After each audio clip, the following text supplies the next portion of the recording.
Welcome to episode 59 of the Chi-Town Shoot Wrestling Podcast. I'm Marcin, and joining me in the squared circle are Chris and David. We're coming at you from the heart of the wrestling world, Chicago, Illinois, bringing you the latest news, hottest takes, and all things WWE and AEW. If you have questions or thoughts, send them over to chitownshootpodcast at gmail.com. Gents, welcome to another episode. It's been a week. I feel like it's been a couple weeks, actually. But, what's new with you guys? Chris, what's new? What's been happening? Shoot, just living the dream. Another day, another dollar. What other things do people say when they're just trying to nonchalantly stop a conversation? Chilling. Well, this isn't the place to do it since we're on a podcast. Right. Well, no, it's been good. Nice and Anything hot. Interesting?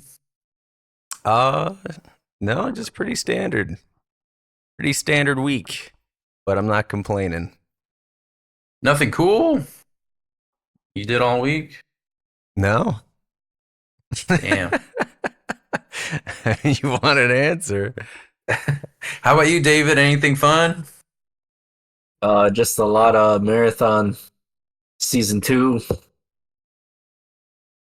Marathon Season 2? Yup. Is that a show? Marathon is game he's been Bungie's playing. extraction shooter. Right. Yeah. Right. It's a Shows how much I rebirth know. of an old franchise that Bungie ran before Halo. It was called Marathon? Yeah. It's all What do you spacey. think of it? I like it. I like games that feel like Halo. Is there anything that, in your mind, has beaten Halo in that genre? If we put it in space, no. I think the first Call of Duty Modern Warfare 2 and 3 would be pretty close. Mm-hmm.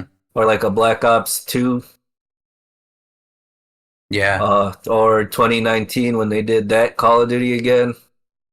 But it's definitely between those two, like, franchises. Yeah, like shooters for me, like I feel like when it was like super popular when we were like in high school, I feel like I was super into Modern Warfare 2 and Black Ops were like the two Black Ops 2, I think. Black Ops 2 and Modern Warfare 2 were like the two games that I would play, and I was pretty into it. The zombies and stuff, going through the waves and shit, that was fun. I tried Battlefields, but yeah, I wasn't the biggest fan. Maybe because I'm they not had a the fan. realistic gunshots. Yeah, I'm not a fan of like EA's attempts at shooters. Like, I don't know what happens. It doesn't stick. Yeah, I mean, like that. It isn't really my favorite genre. I'm currently like I like games that have like that you can shoot things, but not necessarily just strictly like a first person shooter. Like, for example, like Resident Evil. I'm currently playing Resident Evil Requiem, and it has a first person perspective, but it's survival horror. So you have it in first person, and then when you're playing as Leon, you're in that behind over the shoulder camera. Yeah, it's really good. I mean, it's definitely Requiem is probably, man, it's definitely like top 3 Resident Evil games of all time for me. Of all time? Yeah, That's the latest totally. one? Yeah, it came out like February. Just the presentation. Oh my god. Yeah. Oh, you got the bunny. Yep. She's literally meowing with like the bunny in her mouth because she wants to play fetch. But yeah, it's basically like, man, just the way the voice acting, the cinematography in the game, the way that they craft the levels and the way that the enemies, like the most interesting aspect that they did in this version of Resident Evil is the zombies, or the ones who are infected with the virus. They're not completely zombies. They still like sustain whatever like job or like main characteristic they had before they turned. So all of the enemies have like a specific thing. So a guy who was in the ward, so like the main section was based off in like a medical ward. You have like this one guy who was a patient and he's just afraid of like super loud noises. So he's in the corner over there, and if you make too much of a loud noise, then he starts running after you.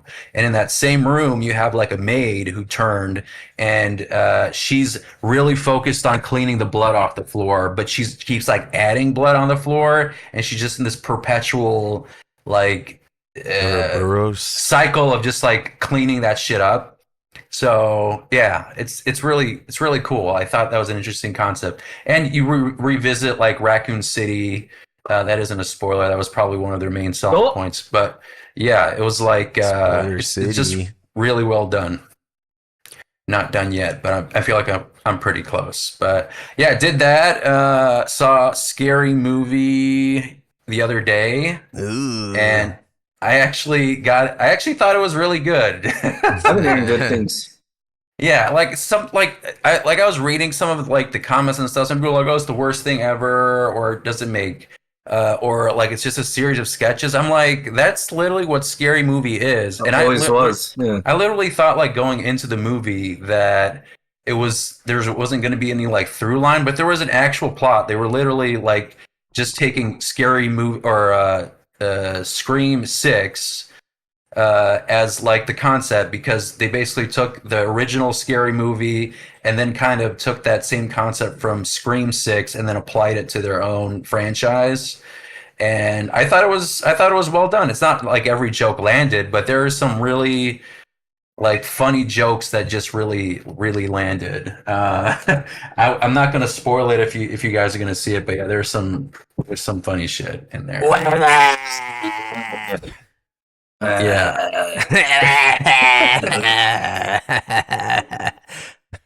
So yeah, if you guys don't get a chance to see it, yeah. Okay. I enjoyed it.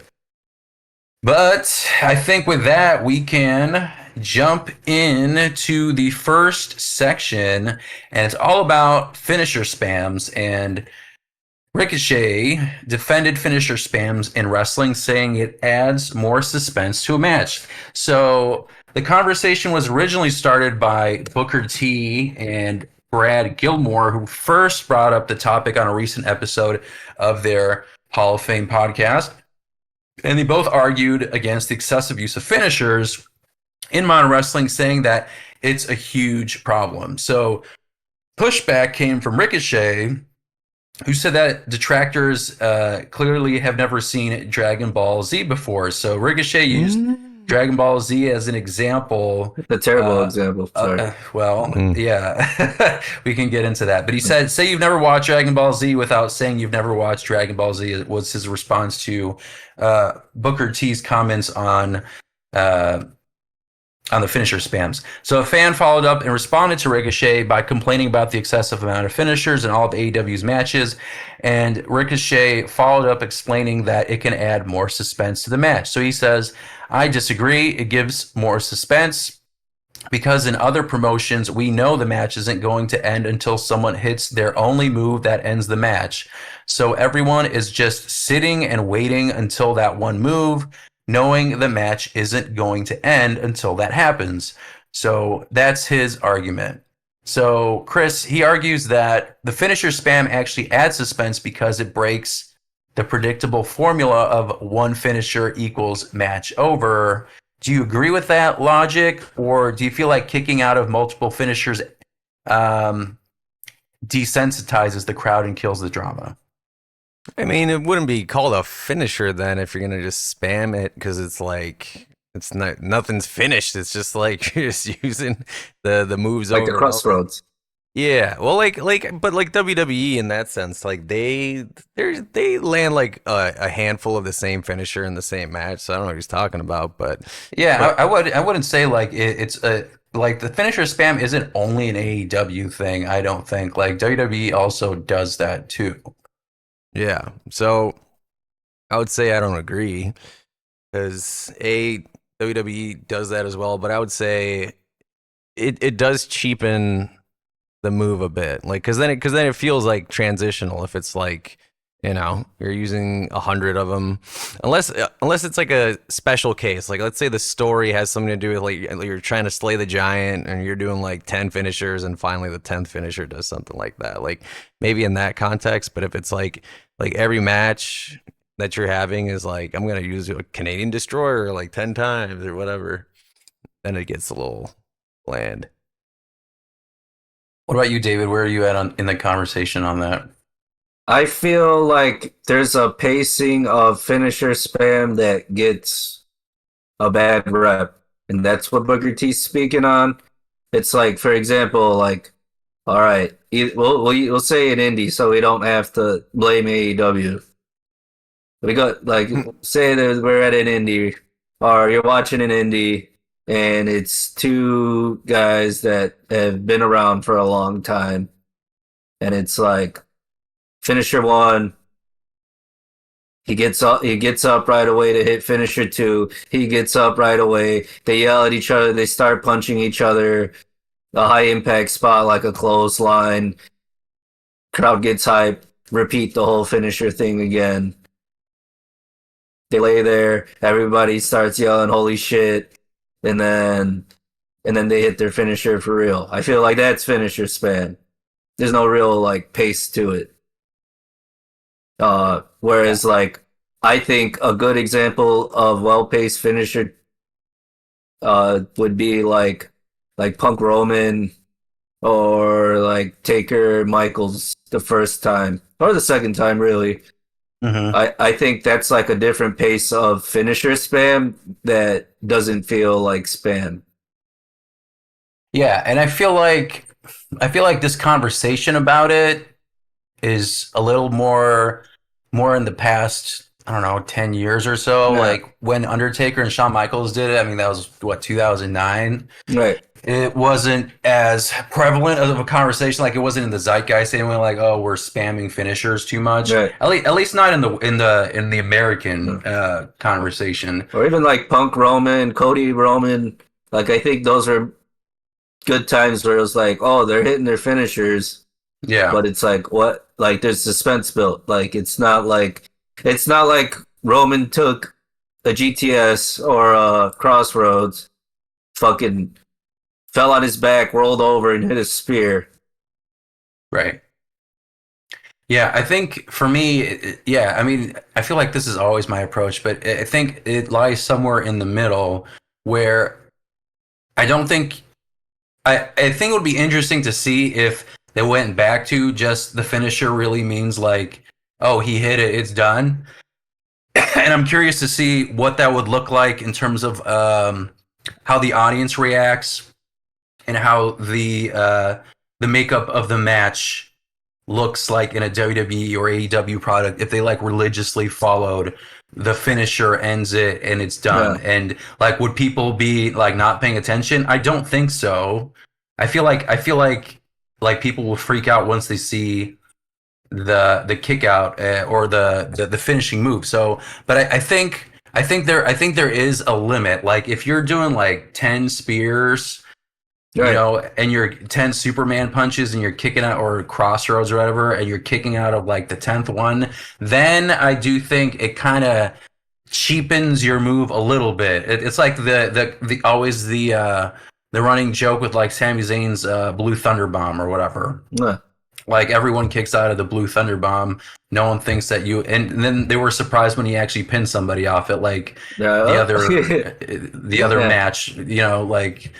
So I think there's a middle ground somewhere, you know, like maybe 3, do like 3, and then that like in a video game, right? How many times do you kill a boss? Traditionally, they program it to do like 3 strong like hits against the boss, and then you basically destroy it. Do that in wrestling. See if that works. I think it just needs a little more variety, but I think it's somewhere in the middle. So Ricochet did bring up Dragon Ball Z to defend his style, implying that wrestling should feel like a high-octane anime where, you know, fighters, you know, beat the crap out of each other, absorb giant attacks before a final blow. David, you already made some comments. Does that comparison work for you? Or no. As somebody that's watched all of it, no. Yeah. Episodes are usually 3 episodes. Fights are 3 episodes long, dude. What do you mean? What do you mean it's high octane, dude? I gotta watch an hour and a half for Frieza. Like, right. Yeah. There's dialogue. It's not like they're fighting. That's an Iron Man match, dude. That's Flair and Steamboat in front of 500 people in South Carolina, bro. I mean, he's probably talking about like they did special beam cannons, they did spirit bombs, and and how much did they miss? He's still alive. Right. So I guess that's where he's coming from with that. So whiff. I kind of see it. They don't eat it though; they whiff. Yeah. Yep. What's a better? What would be? Is there a different anime you can use in this conversation, or what is a better medium or show or something to compare it to? If you had a like, but again, I guess I guess he's using Dragon Ball Z also as like a example of like, you know, like this is what wrestling should be. Right? Like well, I don't know. This guy never knew how to learn how to talk. So, yeah, I mean, going back to what he said, let me scroll back up. He said it gives more suspense. I mean, he talked about in other promotions, they know the match is going to end until they hit the finishing move. So, I mean, yeah, I don't know. I don't know if that's the best comparison for Dragon Ball Z. If he was gonna use Dragon Ball, he should have been like, we're gonna kick the crap out of each other for an insane amount of time. Some things are gonna look kind of outrageous. Like, there you go. I mean, you could use any Shonen Jump or Power Up style anime. Like, there's plenty of them. Jujutsu Kaisen and Naruto, freaking One Piece, whatever. But so I mean, like Shonen Jump animes, like they have a similar structure, formula. Yeah. So I mean, the fan in the conversation specifically targeted AEW, but I think we are in agreement that it's not a unique problem to AEW. Do you feel like it's the standard in modern fast-paced wrestling across all major promotions, including WWE? Do you feel like that's a fair assessment? I think WWE really only reserves that type of stuff for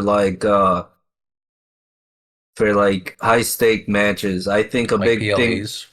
Thing. Not even like every PLE. Like, it doesn't happen every PLE. It doesn't happen every Monday. It doesn't happen every Wednesday or Tuesday. Or whatever fucking time they're on. I think that's also like part of the whole finisher spam, because it's like, you're like, okay, I'm saying AEW because AEW is on TV, but it's like you watch TV, you watch every Wednesday or Saturday, you know, every match somebody's gonna kick out of something 5 times unless it's like against the local talent, right? Yeah, those motherfuckers get squished, squashed, and that's fair, that's cool. And then it's like, okay, if you put on WWE. Like, maybe it happens the first couple matches because it's like, it's low card, it's dudes that are working their way up, like they're fighting for something, you know, Miro, shit like that, like going for the IC belt. But it's like, they don't really keep that into every match. Like, you know, like, Oba's not gonna have, like, Trick kicking out of everything. Right. Yeah, and I think they're positioning Oba to be kind of like that one and done. He's going to finish you off pretty quickly because he's super strong. Brock Lesnar is the exception because they're trying to make them like a clash of monsters, and they want it to be believable that either of them can win. They're both DLC and Godzilla Destroy All Monsters. That'd be funny. Make them the same height and everything. The building. But yeah, I mean, I don't. Do you feel like Booker T is like doing old man yelling at clouds, or do you feel like that is an accurate, like? I'm sure in the context of everything, it's probably old man yelling at cloud. I love Book. but I'm sure there's some of that to it. And of course, there's going to be some of that to it in the sense that, like, he made a career not having to do that. Mm-hmm. And everywhere he looks, he knows guys that made a career not having to do that. Right. And they understand the importance of not having to do that. But they also come from a school of not having to do that. Where these guys are kind of like, just like, oh, we're following XYZ. And I think a lot of them follow New Japan. And I think even New Japan has a better understanding of that type of scenario. I expect it out of Omega Okada.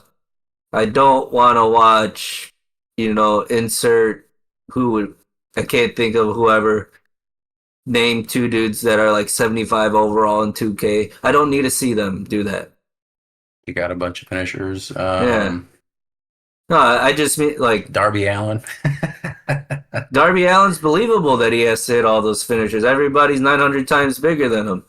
That's true. Well, But not what about him AEW. kicking out of all the finishers, though? Do you believe that? I'd say He's probably an exception just because his style is that he's going to get beat the fuck up and he can't die. That's true. I mean, he falls off of ladders and shit all the time. So In real life. that makes sense. Yeah, he climbs Mount Everest. Crazy bastard. So I He's guess definitely an exception. maybe a bad example. But yeah, I think I feel like it's a little bit of old man yelling at clouds. I mean, again, it's like a generational thing that it affects in every aspect of life. I feel like people are like, and I hate that. I even see like our own generation do it. Like it must be a biological thing. It's back in my day, it used to be this. It used to be better than this. The things that kids are doing now, this makes no fucking sense. 6, 7, what's that? Whatever, like whatever's in the current zeitgeist, like people don't understand it, don't make sense of it. And we can look back at our generation, whatever the hell that was, people like Harlem Shake, I don't freaking know, RAR, XD, Ice Bucket Challenges, Vines, like random dumb shit. Mannequin challenge. Yeah, I mean style. planking, like oh yeah, I used to plank. I planked all over Millennium Park. Yeah, but that's what I mean. It's like shit that people probably thought were cringe, and then now we have new cringe. Like will just be perpetual cringe. So I think what am I trying to get at? It also applies to wrestling because it's a previous generation commenting on something that is a new way of doing something, and they think their way is better because X, Y, and Z. There may be some validity to it, but I think that there is also, a beauty in what's new and like whatever it is that this current crop of wrestlers are doing. Sure, you can, wean back a little bit and, moderate yourself a little bit and maybe do a little less finishers because, again, it's the same thing with like, bleeding in every match. I think that's pointless. Like at that point, it literally cough. Yeah, I mean, for me, literally, like, it scratched his ass and then he just starts bleeding or whatever, like, or scratched his head and then it just starts gushing. He had an itch. Ass is right. Yeah. So like some things, I think you can moderate a little bit, because it just does lose its luster if everyone is bleeding on the entire match card. Like, you need a freaking blood show. bank. Yeah, mud show. But blood. All else to say is nothing wrong with doing more than one finisher. There is probably a good number somewhere in the middle when it comes to doing finishers, and I think it is a pretty non-issue. So with that, we can. Ricochet is. Oh, sorry. I don't think Ricochet's a finisher spammer. I really don't. I'm thinking about he doesn't spam finishers. Why he speak up on this? He's probably just defending his crew. That's all. Yeah, like I guess Cornball's a finisher spammer. But all right, next subject. Yeah. Well, we were talking about new generations, young generations. This one is talking about the young WWE talent on the men and women's roster, all the NXT up-and-comers. We had Becky Lynch on Stephanie McMahon's What's Your Story podcast, and she shared her opinion on the young talent that are coming up. So if you guys haven't seen the new episode, it was actually really good. I feel like Becky Lynch is always a great storyteller when it comes to these podcasts. She's really good at just kind of setting the story, giving you a nice conversation. It doesn't feel like it's lasting like an hour and a half. And I think she has a good rapport with Stephanie McMahon where the podcast just flows really well. So, new interview with Becky on Steph's podcast. They were discussing the future of WWE talent-wise, and Becky Lynch expressed her opinion that when she looks at the future of the women's division, she thinks they'll headline more WrestleManias than the young male talent. So, she said, this is what she said. She said, I find no offense. I'm not throwing the lads under the bus. There's some great dudes and there's some great up and coming dudes. But when I look at the future, I think the women are going to be main eventing more manias than the dudes because I think the well of potential, such colorful personalities, very athletic. There's a lot of care, I think, put in, and there's a lot of thought put into people's characters, I feel. There's just a lot of life. There's just a lot of life in that division, a lot of life, and there's a lot of stories to be told, and we're getting to tell them, and it's awesome. It's an awesome, awesome time. One of the younger talents that Becky Lynch wrapped up a program with was, of course, Sol Ruca. Ruca defeated Lynch at Clash in Italy to become the new women's intercontinental champion. So, David, Becky explicitly stated that she thinks the women's division, the new up and comers, and we're talking about like all the current main roster that are like super young, or Blake Monroe. I guess I could put Jade Cargill in there, Sol Ruca, we just talked about. All the NXT women on the JC Jane, NXT women as well. She thinks the women's division will main event more WrestleManias in the future than the up and coming men because of their character depth and the well of potential. If you compare the young talent on the roster to the men that they currently have, the current crop of young men that are on the roster, do you agree with her, or is the male main event scene is still tracking to hold onto the top spots of WrestleMania?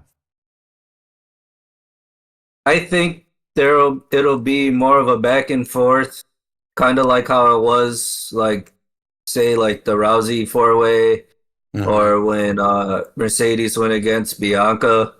I think there'll be more of a where like they get like a night. I think they'll get more regular pay-per-views. I think and I feel like they say it all the time in like random interviews and stuff, but the girls just really understand their characters. Like they kind of I feel like they understand the whole like mental approach towards like, hey, be whatever you want, just multiply it times 10. Like you're a mean girl, you want to go ahead, be a mean girl. You're a scene kid, be a scene kid. Like you want to be like this, go ahead, be like that. And I think girls have a better understanding of branding, and all of them are athletes, so it's just like that part's easy for them. Yeah.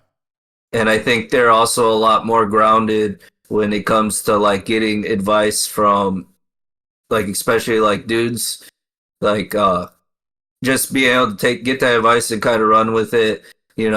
I feel like, I mean, like for example, like me, if like let's say Chris Jericho rips a match of mine in half, like I'd be like, oh fuck Chris Jericho, like I'd be a little sad, right? Where I feel like a girl might just be like, oh, Chris said he liked this, this, and this. Like I'd forget about everything he said that he liked, or even like I wouldn't want to change what he said he didn't like because I'd be like, oh, like you're 52, bro.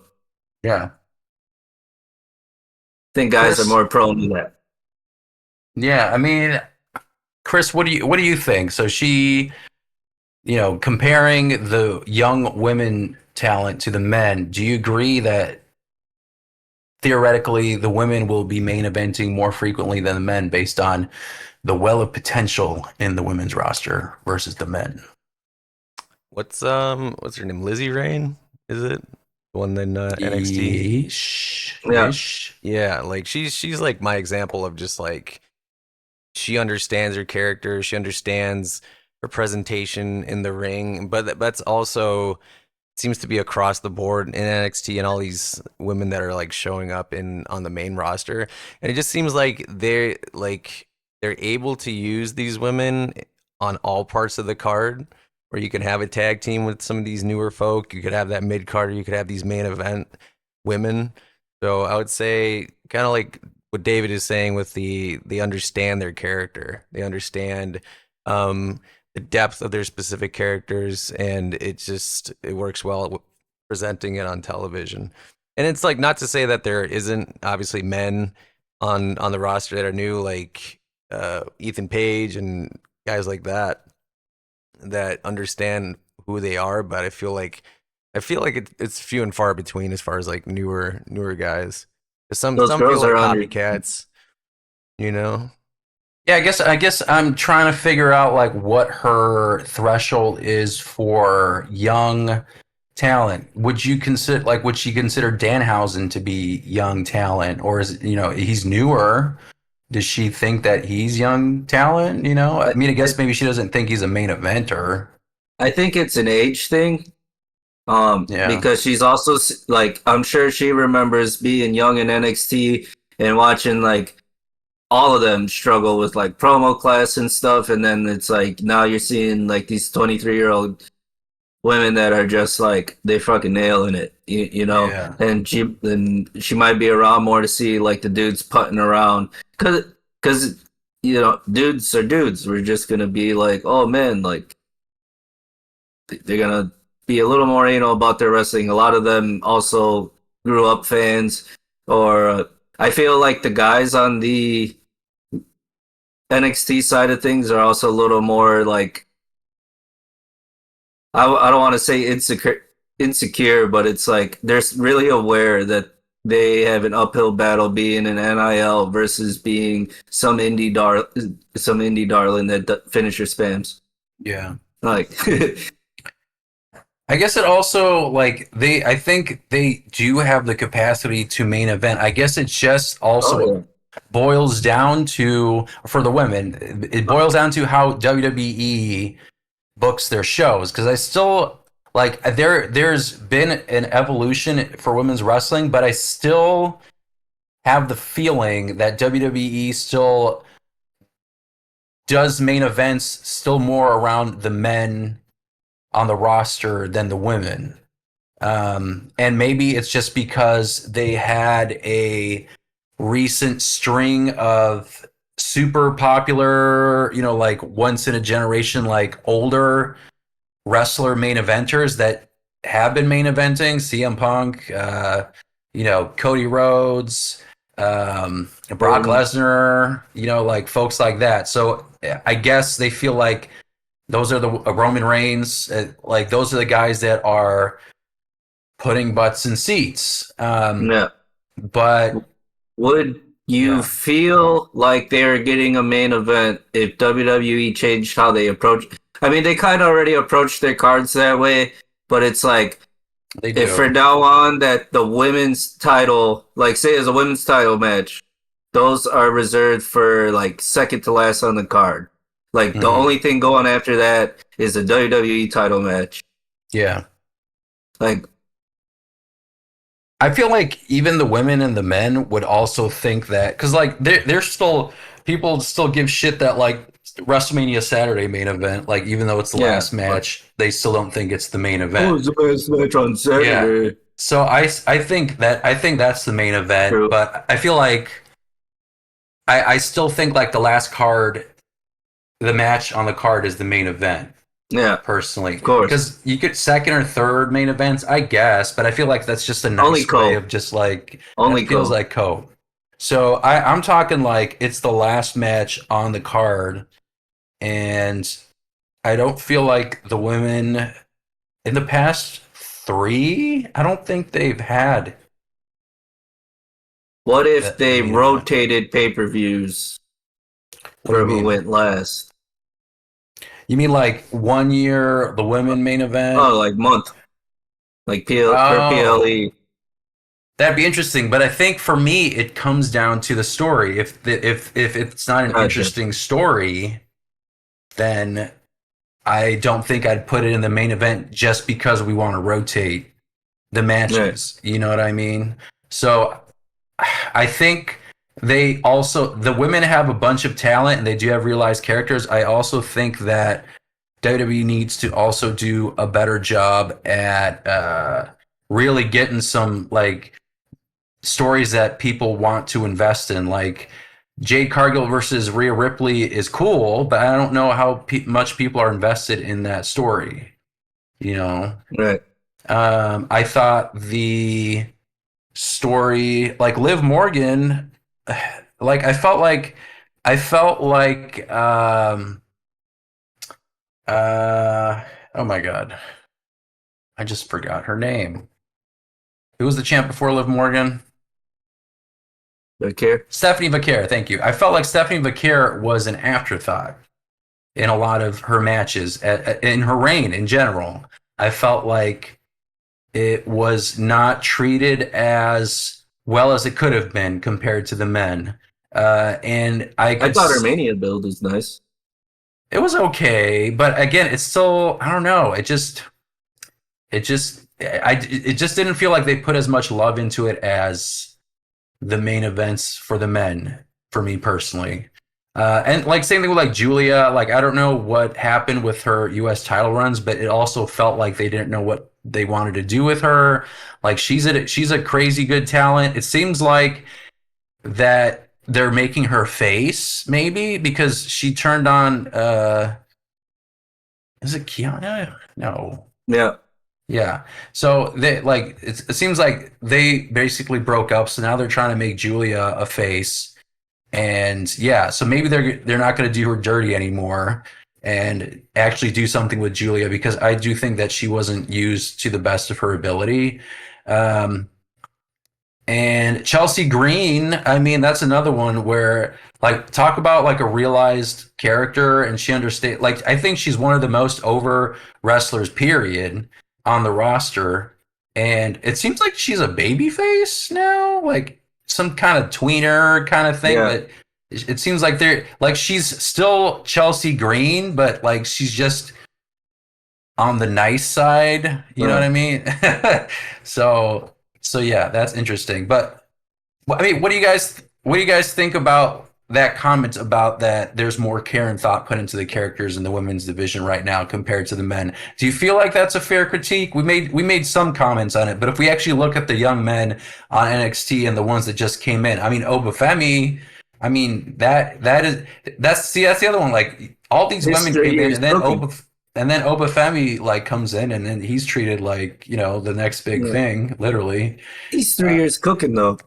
He's been yeah, in NXT killing shit for a while. right. He's been in NXT. He's been killing it in NXT since Braun Breaker's been out of there. Yeah. Just for like in reference in time. So in terms of like my question, like for the young men roster as a whole, and we're including Oba Femi in there, you got Javon Evans, you got Trick Williams. I mean, the men on the NXT roster, Miles, and Right. yeah, like how would you compare Tony all D, of them? baby. Yeah, Tony D'Angelo. Like, how would you Hmm. compare those guys to the women? Do you feel like do you feel like it's a fair assessment for the men roster? You look at them and you compare them to the women. You're like, eh. I The kind I women of got feel go. like more. in overall, I feel like in the overall crop of it, maybe. I mean, of course, you know, if we go compare the top dogs to the top dogs, we're like, oh no, they're hanging around. But I think it really does come down to like the the fresh faces or the people that are still like working their way up or Mhm. even in the NXT ladder. Like I feel like they definitely are Yeah. excelling in that sense. Because like even like right now, like a big thing on NXT, and it should have been the whole time Saints and Paige were there because it's Yeah. like they keep bringing in outsiders to help these other guys, which is good, but it's like you don't really see that on the other side. Who, David, because I feel like you paid more attention to NXT. What male on the NXT roster currently do you feel like can be the level of like a Sol Ruca that we think, has that same level of understanding their character? Because there's Miles Bourne, Tony D'Angelo's the NXT champion. Tony D is good. Vanity Project, the two guys with the China knockoff. They're kind of cool, but they're just pretty deadly in a less cool way. They're not with no disco ball, so boring. Yeah. I mean, like looking at Cutler, James, Dion, Lennox. I think those guys are all right. I think those guys are stuck at Shield, though. Yeah, I would say those guys are stuck at NIL purgatory. Like those guys definitely know that they have to battle against being in NIL. Yeah. I mean, Jackson Drake. I mean, I guess he's part of the Vanity Project Evil package deal, but he's not from there. Oh, right. Yeah. I think we'll be able to say Mason Rook. I think he's gonna end up like he does. Like he has an idea, but I think WWE is really gonna help him get over and be what everybody kind of sees him as already. I think they'll help him get that to the masses because I think he does need a little bit of work, but it's nothing crazy. Yeah. I mean, I guess we can also evolve. Like Aaron Rourke, I think he gets it. He's like a unique talent. Like it's not something that they actually have on the roster. And he's the current Evolve champ. So, I mean, good for him. But yeah, I mean, like looking at NXT, like Lizzie Rain, Lola Vice, Kalani Jordan, Jada Parker. One dude that gets it is Starboy, Chaz Hall. Oh, Chaz Hall, yeah. Yeah, he's cool. He's doing the same thing in the Indies as Starboy Charlie. Like he definitely gets who he is. Yeah, so I mean there are some folks. I think there was like if we're looking at like NXT imports, I feel like there's been a bigger amount of women from NXT that are like heavy hitters than the men. I mean, we do have Trick Williams, like I said, and Carmelo and who else? Javon Evans. Sorry. So there are some folks on there, but yeah, I feel like there was a lot of more like women from the NXT roster that showed up and made a bigger impact. But let me ask you this: what if WWE? Well, do you think WWE would ever go back to one night WrestleMania? No. Too much money to be made. Well, let's pretend that it does go. If it does do like night one, do we feel like the math changes then on like a women's main event? Do you think WWE would put a women's main event if it was a one night WrestleMania? I mean, here's where things get complicated. Let's say male star top dog makes 20 mil. Let's say top woman makes 12 mil. Right? Yeah. Who are you gonna pay? Like somebody's paid to be up there. Right. Comes down to the contracts. I mean, I am genuinely curious about the pay structure and how much of the pattern of women being paid less than men, if that reflects in women's pay on the roster, like main eventers like a Rhea Ripley. How much does she get versus like a Cody Rhodes, I think that'd be interesting, and we won't see it, but you can't compare it to Cody because it'd have to be like. Would you compare Rhea to me? Like we'd be curious to see on a contract, probably like a Rollins or lower, not lower, but like if we're gonna pick somebody established, I'd say like Rollins. Do you think Seth Rollins is getting paid less than Cody Rhodes? Oh, dude. I mean, they had to get him out of AEW, bro. How else are you gonna get him out of AEW? I guess you gotta bribe him. It's not just home. Like I'll call anything home, and you can give me 25 million. Oh, hey Vince, you brought the Brinks truck? Yeah, this is home. Yeah. Let Paul know I didn't mean anything. I did. It's wrestling, right? I was working them. Right, CM Punk said yeah. too. Yeah. Thanks for So the Brinks truck.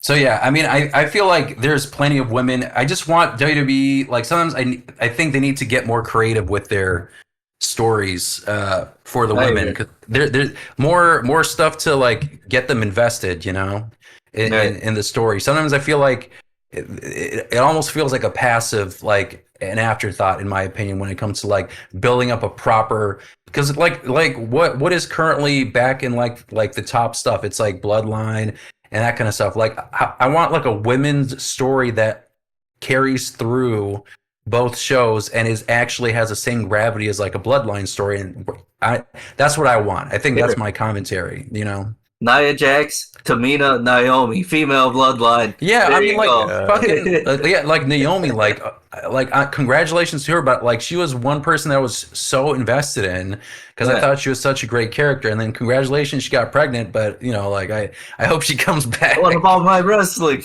Yeah, yeah. Why won't you entertain me? I miss seeing you on Mondays. So yeah, I mean, yeah, I thought she was gonna have a generational run, and I think she'll be back. But yeah, Naomi. But yeah, like I mean, like just talking about like the up and comers. You got Sol Ruca, you got Roxanne Perez, you got Julia, you got Stephanie Vaquer. I mean, like that's a 4 horsewoman lineup right there. If they want to do something like that, but they got a whole roster of some amazing women, and I'm hoping that they really give them something to sink their teeth into. But and maybe it'll happen. King of the Ring, I don't know, and I think this is a good segue. It is closing out the show with a little bit of royalty, and the brackets are out. We already have a bunch of chaos going on in the conversation. The road to Saudi Arabia for Night of Champions is currently underway. We are talking about it. I think it's the 25th edition of the King of the Ring. We saw Oba Femi demolish everyone in his. Was it a fatal 4-way? It wasn't a 5-way, right? It was 4-way. On Raw to advance, we saw Dominic Mysterio also take the win over on SmackDown. Raquel Rodriguez was also going on to the semifinals, as well as Io Sky. As of this recording, we'll see what happens on Monday Night Raw with the other side of the bracket. But I feel like, you know, there's this bracket can go so many different ways about who can actually win and take the crown. So I want to break down the current tournament and then dive into a little bit of the tournament history and crown our own picks for the King of the Rings. So fellas, let's talk about the King of the Ring. So the Fatal 4-Way, Oba Femi picked up the massive win over Solo Penta Carmelo Hayes. And of course, Oba Femi, after his loss to Brock Lesnar, probably had something to prove. So why don't we first talk about what happens with Oba Femi? So Oba Femi is poised to face Dominic Mysterio in the semifinals. Does Brock cost Oba Femi the tournament, or do we think the ruler goes all the way? I think he gets cost the tournament. Because I feel like then it's just too obvious in a way that, you know, Oba Femi could just destroy Dominic Mysterio if there was no BS that was attached to it.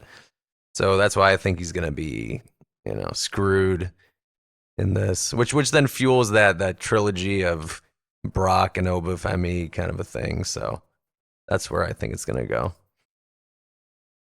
David, what do you think? Same thing? I'm trying to calculate right now how much time do they have to tell for SummerSlam.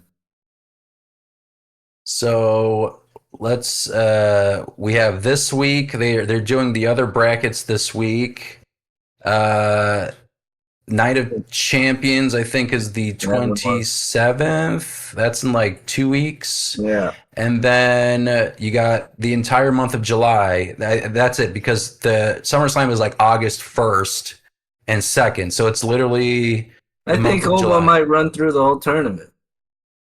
You think Be so? honest. So they're literally just He's the feeding ruler. Dominic. I mean, I honestly, like, I think there's going to be shenanigans because I feel like they want to position Dominic. I feel like Dominic Mysterio might get like a title shot. I don't know, but I feel Yeah. like No, it would be entertaining. So I think it'd be entertaining if he beat Oba Femi somehow. yeah. I don't know how I would feel like for about him for to that. win and not shut up about it forever, like act like the ultimate hard ass because of it. Yeah, I mean, like that, like Dominic Mysterio going for the world title or the WWE championship. I think that's like a story that people actually be invested in because people love Dominic It's Mysterio. like Like he they might love to win, hate like him. this damn Yeah, like rascal. it's gonna be like anti Rey Mysterio or upside down Bizarro Yeah. Rey Mysterio. It's the same. It's the same thing. Like they're gonna boo him, but then they will also be Like, cheering the shit out of ooh, I him when hope you win. yeah, Ooh. exactly, when he actually wins. So I could see Dominic Boomers. Mysterio going all the way. Lola. But we still have the other brackets, and dirt sheets, of course, we're talking about the WWE creative didn't actually have a definitive winner locked in yet when the brackets dropped. Some people talked about Seth Rollins being a front runner, and he faces Roman Reigns at SummerSlam. Now, this will be air after Seth Rollins wins or loses his bracket, but let's think. Do we think it's a feasible thing or a good idea to have a Seth Rollins Roman Reigns match at SummerSlam? Hell yeah. For the Not title? yet. Yeah. Not yet. When would you do it if you were the booker? It's hot WrestleMania. Yeah, either Rumble or Mania. But not hot WrestleMania. Not hot WrestleMania. Yeah, I don't know. I could see it happening because I mean, why not? That is a main event that I think people would want to see. When was the last time they actually like faced each other like that 2021. for the title? Yeah, Roman got himself DQ'd. Okay. So I mean, it's been 5 years, so that is a while. So I could see it happening. It's not like it just happened and they're just redoing it, you know. It is So Hot Mania, and it is the first 2 nights.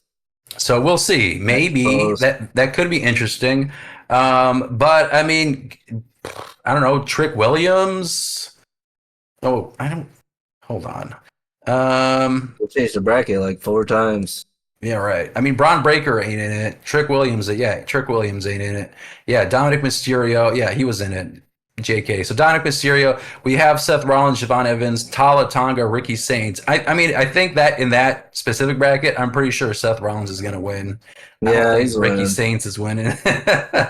And then Jey Uso, LA Knight, Royce Keys, and Finn Balor. It's either I don't know who wins that Keys one. or Balor. So yeah, so then those two brackets face off in the semifinals. So then it's either Oba Femi or Dominic Mysterio versus one of those two. And right now we have Io Sky and Raquel Rodriguez facing off against each other. And then the other brackets that still need to go, Liv Morgan, Becky Lynch, Alexa Bliss, and Chelsea Green are in their own match. And then we have Sol Ruca, Lyra, Charlotte Flair, and Jade Cargill in the other. I don't think Jade is going to win again since she did it last time. I feel like Charlotte Flair is probably going to win that match just because they've already been setting some seeds down with Charlotte Flair interacting with Rhea Ripley on SmackDown for the Women's Championship. So, I don't think Sol Ruca is going to win it because she's currently IC champ, and she's probably going to feud with Lyra, who's also in that match. So I think Charlotte Flair is going to win that. And then Liv, honestly, I mean, okay, so Liv is the women's world champion. I guess she wants to be Becky two belts basically, and get Rhea Ripley's, which if they did that, I think that'd be crazy fun. I think that'd be interesting if they had Liv Morgan try and become like an undisputed champion, but I don't think they're gonna do that. Chelsea Green, I mean, I think I want to see that happening. Chelsea Green versus Charlotte Flair. And then have them be in the semifinals. Oh yeah. But so we have Io Sky, Raquel Rodriguez. Like, who do we actually think is gonna take the whole thing? Raquel. Out of that side, or you're saying like the whole. So Io Sky and Raquel are facing each other in the semifinals. So one of them is gonna go to the finals, right? And then we still have this other side of the bracket that hasn't finalized yet. Like, they haven't won anything yet as of this recording. Mm-hmm. And it's everyone who I just listed off. Charlotte, Jade, Lyra, Sol, Chelsea, Alexa, Becky, Liv. I could see Chelsea Green doing it out of left field. I don't see her being a good match against either of the champs. That's my thing. I don't think her versus Ripley would be that.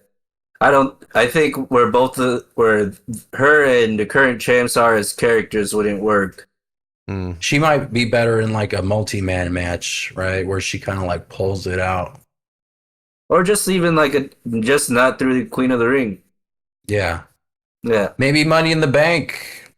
Give her the Money in the Bank. Great for her. So that would be an interesting way to go. I think Charlotte's going to win it.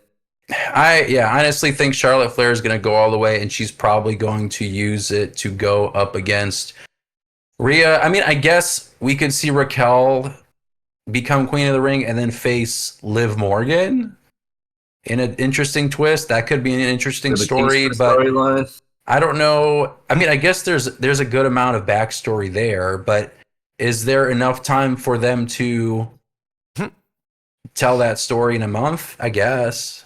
I don't know. Nah. Probably not. So we're gonna go with. We're probably gonna go with Charlotte.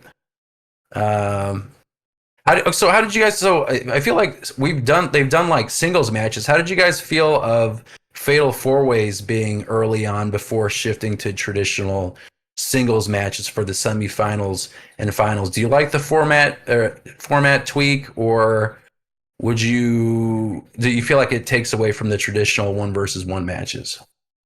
I think there should be one Fatal 4-Way for the last slot in the tournament, and everything else should be one-on-ones. Kind of like how in basketball, the last couple if 8 teams go into the playoffs, the bottom numbers 8, 9, and 10 and 11, 8, 9, 10. Yeah, go into a smaller tournament called the play-in, and then the winner of that gets to play against number 7, or being that those 8 teams. I think that's what they should do. Okay. Yeah, so like a Fatal 4-Way to get in, and from there, then that starts the tournaments. Yeah, everybody else is announced. Honestly, I mean, I think the Fatal 4-Ways are interesting because I do like that uncertainty, because you have so many men in the ring, and you do get that uncertainty. So that's interesting. I don't know if you should be doing that every single season, though. Yeah. But yeah, maybe just change it up every year. I don't know. I don't mind doing traditional like one-on-ones, but I do like Fatal 4-Ways, at least being the beginning matches and then going to the singles matches like they're currently doing. So I think it's an interesting wrinkle. So I do want to talk about some more historical context. So I do want to talk about the King gimmick curse. So historically, some guys hit a home run with the Royal Crown character. Of course, King Booker, King Barrett has also had a pretty good run, and others stalled out or didn't really work out for them. How do you guys feel about the King gimmick curse? Not everyone has embraced it, like King Booker or Xavier, or I think Baron Corbin also did the whole King shtick, right? You got the cape, the crown, it's part of your gimmick for that year. Do you guys feel like is it better for the winner to fully adopt the cape crown and royal persona, or should the WWE treat the King of the Ring purely as like a trophy and a ticket to a title shot without the without the gimmick with the scepter and the crown and the giant ass robe? I mean, I feel like it's really dependent on who they decide gets to run with it, because depending on that wrestler, they could get away with it. Like for instance, like you mentioned, Booker T or Wade Barrett or somebody like that. Like they can they can run with that gimmick and it works. And I feel like he did that for like 2 years. I feel he was King Booker. Yeah, it was longer than it was longer than a year. Yeah, There's already another King of the Ring. Yeah, it was another King of the Ring. He was still king. But I mean, like it just really worked for whatever reason, because he understood what that could potentially be for himself. But you know, if you put like Balor in there, it might make sense. Like you could, instead of being Prince, he could be King Balor or something like that. Like he could probably take something like that and run with it.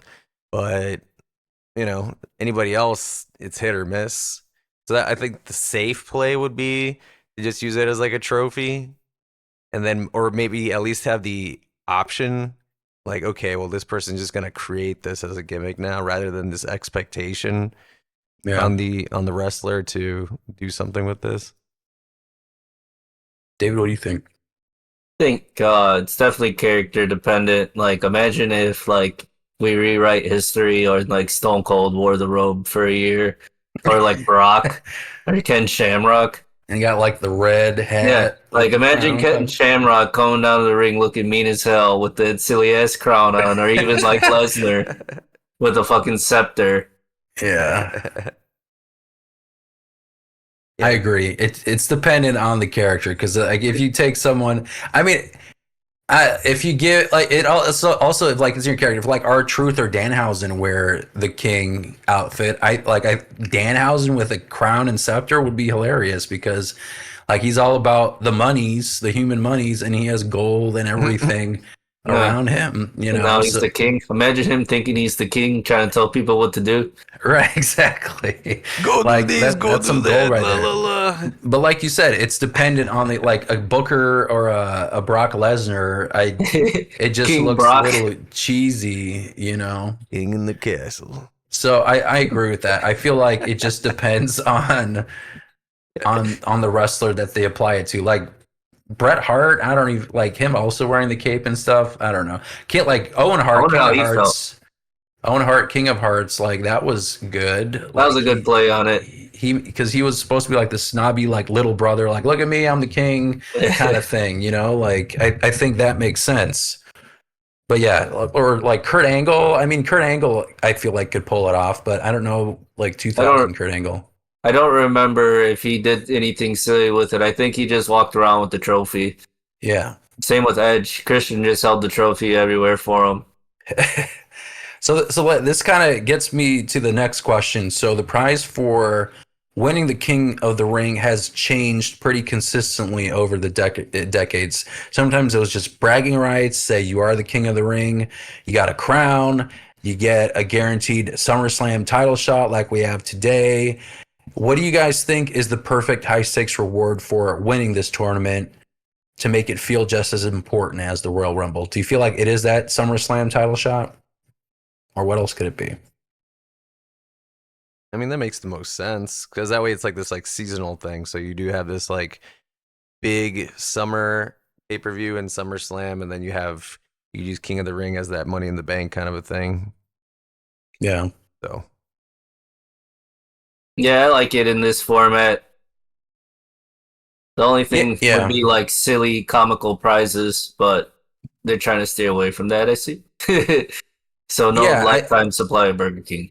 I feel like the bragging right of being the king of the ring, I think it would work if there were less titles on the roster. If you didn't have two of each belt, like two main events, two mid cards, tag titles, all that shit, and you also have like the made up, the champion of champions or whatever, or the crown jewel champion or whatever. Like you still have like that shit that just shows up and then they don't talk Once a about it for year. a whole year, you know? So they got a giant belt and the dynamite diamond ring apparently with that one. But yeah, I feel like the current iteration is the best because at least like you get the crown, you get a little bit of that. I don't even know if they actually take it as wrestlers back home when they, keep it in a box or whatever. But at least you get like a main event shot for one of the titles that people actually care about. I don't think King of the Ring. I think it meant something for a little bit, but again, it didn't work for every single wrestler. And for me, bragging rights for King of the Ring, I don't think the culture around the concept has built up enough cachet with the wrestling crowd like a Royal Rumble for people to take it seriously. So I think the reasonable thing to do with something like this, it's a cool gimmick that is wrapped around in like a traditional tournament structure that gives you a wrestling championship match at SummerSlam. So you give him the king, the crown and all that shit. Great. I mean, at the end of the day, it's a cool tournament that gives you a championship title at SummerSlam. So for honestly, like kudos to them to actually like implement that classic match and give it something a little more. I think that's the right thing to do for King of the Ring. So I do want to, as we're wrapping down, I do want to ask you guys. So every wrestling fan, I feel like, has some favorite version of King of the Ring. I think we listed them out a little earlier, but who is your absolute definitive King of the Ring in wrestling history? What's your favorite King of the Ring gimmick run? I know we mentioned King Booker. I feel like that is probably yeah. King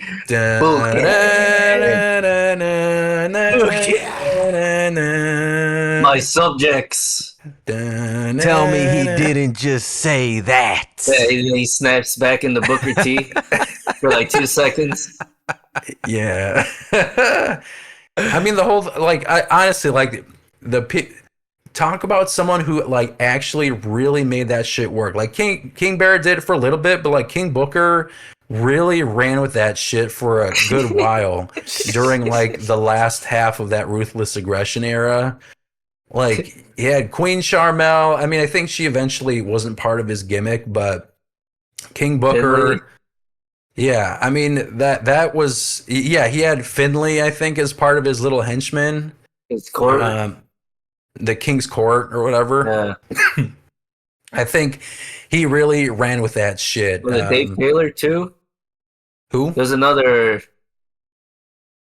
old Or English Jester? beat him up. That was also part of the court for a while. It wasn't Paul London. Definitely not. Producers, look it up.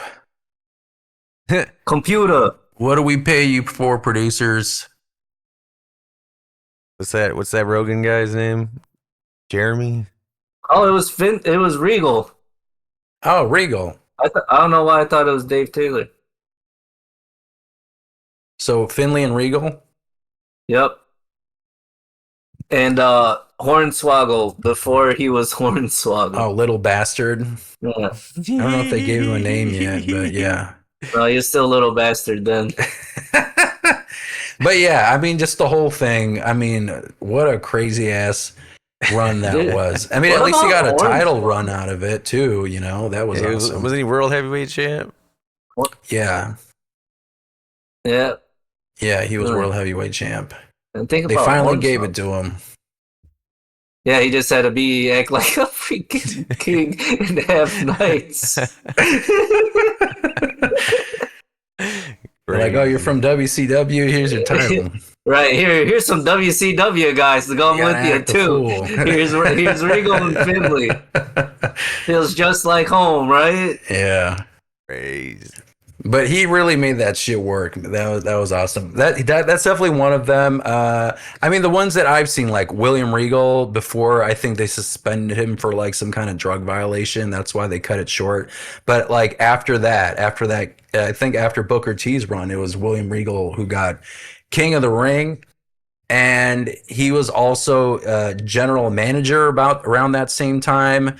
I remember him sitting in the throne, and basically like the show opened with him just like basically saying how he runs Monday Night Raw, and I thought it was gonna go somewhere really, really interesting. So I think as a gimmick, as something that people took seriously, I thought William Regal did a really good job. Unfortunately, it didn't work out because of external factors, but I think it could have kept going.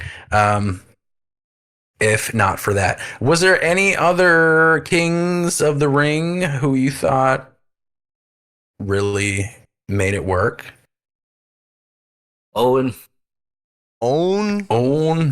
I mean, Steve Austin, of course. I feel like that's the obvious one. What? My Right? favorite part was when he started wearing that silly crown. Owen Hart. No, Steve Austin. I don't even remember him wearing the crown. No, he didn't. That's why.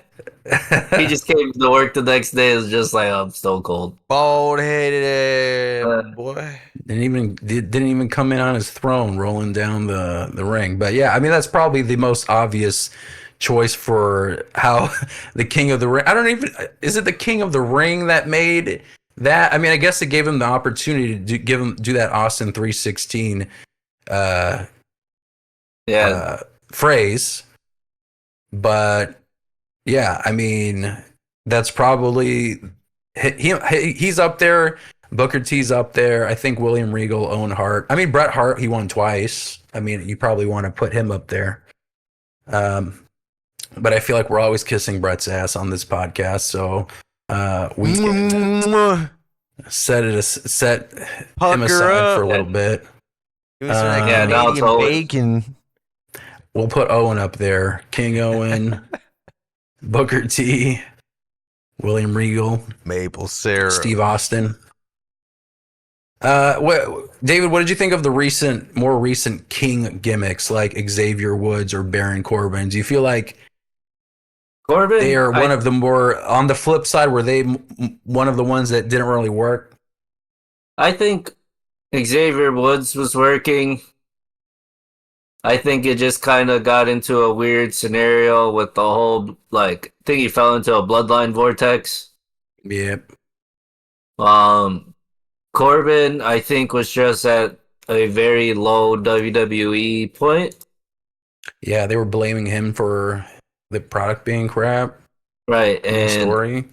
and yeah, and pretty unfair to Mr. Corbin. Yeah, that's not fair. He's a solid worker, kids. I felt like Sheamus, I mean, he became King of the Ring. He did the whole like Celtic. He had the green cape and the crown with the shillelagh type staff. It was okay, but I feel like it didn't really do much for him as a wrestler, to be honest. So I probably put him up there. I mean, I feel like, I mean, Gunther, like the new ones, like Gunther should have came with the role. does the gimmick, like in the most recent ones where it's like a SummerSlam title shot, like I don't think any of them, I guess maybe Nia Jax came out with her crown, but I don't think she was wearing that every week. No, she was being funny about it. So I feel like someone like Nia Jax kind of makes it work. Zelina Vega did well too. Yeah. Oh, Zelina. Yeah, you're right. Wasn't she the first Queen of the Ring? Yeah. So, I mean, I'm glad, she made it work. But, like, Sheamus was Barrett was doing it for a little bit. I think William Regal is on both sides of the coin, because I think as it started, it did really well.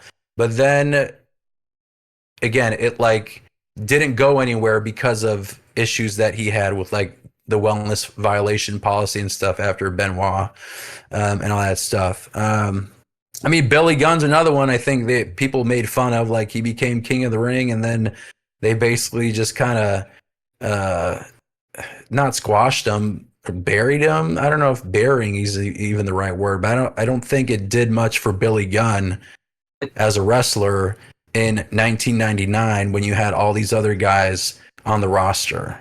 You know, I don't think that elevated him anymore. Agree, disagree? He was winning, so like around that time he was putting on good matches. He was getting people behind him, but I don't know. Like, I think the climate of wrestling at the time, the way The Rock cut that promo, was just like, yeah, forget him. Right. So I think creatively it didn't really do him any favors besides being The Rock's punchline. Yeah, he turned into fucking yesterday's flavor quick. So yeah, I mean, like I enjoy this new concept in King of the Ring. So we'll see. I think it'd be great if Dominic Mysterio takes the whole dang thing for the men. For the women, I mean, I'd love for it to be Chelsea Green, but I have a feeling it's going to be Charlotte Flair. But yeah, we'll see. It should be a fun tournament this month. And we will likely try and watch an old King of the Ring show this month to kind of prep for the actual show. So we still have to figure out which year we're going to watch. Maybe the Kurt Angle one. We'll see. Or the Edge. The Edge one. But I think that's a wrap for this episode of the Chi-Town Shoot Wrestling Podcast. Please don't forget to like, subscribe, rate us, and leave your feedback. Tune in next time for more wrestling madness. Until then, keep marking out.